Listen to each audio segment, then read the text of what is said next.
Setiap kali gaji masuk, kita berjanji, bulan ni mesti simpan. Tetapi, belum sempat nak bernafas, baki dalam akaun, tinggal nyawa-nyawa ikan. Pernah tak terfikir, macam mana cara nak simpan duit, secara automatik, untuk masa depan, tanpa perlu berperang dengan nafsu yang suka membeli setiap bulan? Hari ini, kita akan bongkar rahsia di sebalik konsep The Automatic Millionaire. Inilah perangkap yang buat ramai orang Malaysia terperangkap. Duit masuk dan terus keluar. Bayar sewa rumah, kereta, bil telefon, pinjaman belajar, kad kredit, keluar makan, beli barang dan, tanpa sedar, gaji habis dan simpanan kosong. Kita berpegang pada disiplin, tetapi disiplin kalah dengan buy now, pay later, promosi 11-11 dan ajakan kawan. Akhirnya, keazaman untuk menyimpan hanya tinggal niat.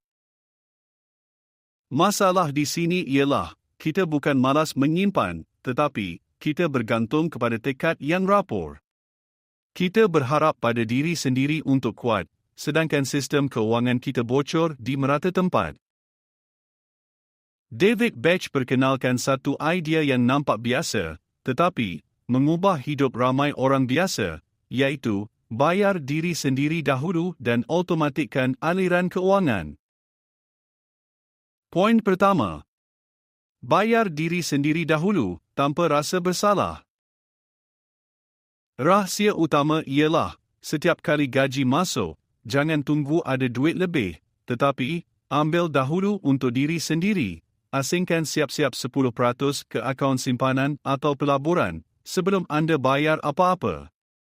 Ini adalah untuk melindungi masa depan anda.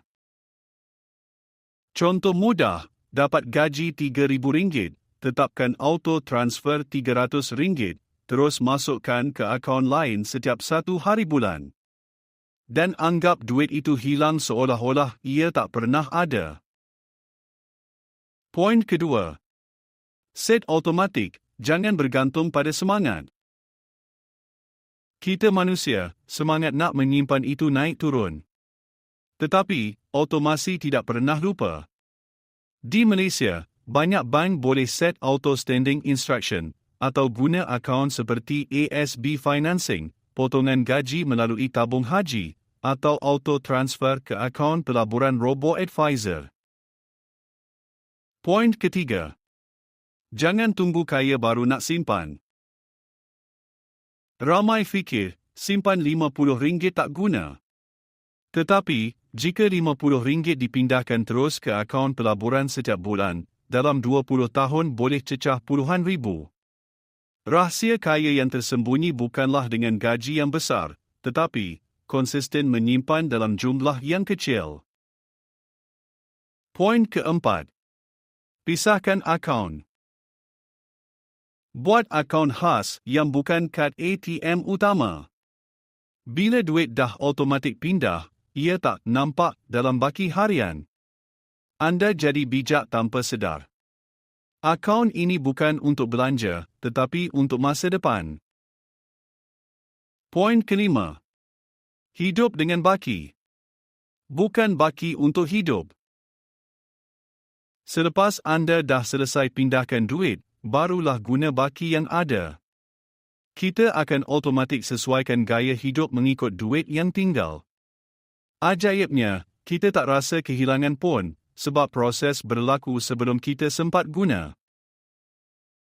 Hari ini kita belajar cara mesin keuangan berjalan sendiri, tanpa perlu kita memaksa diri.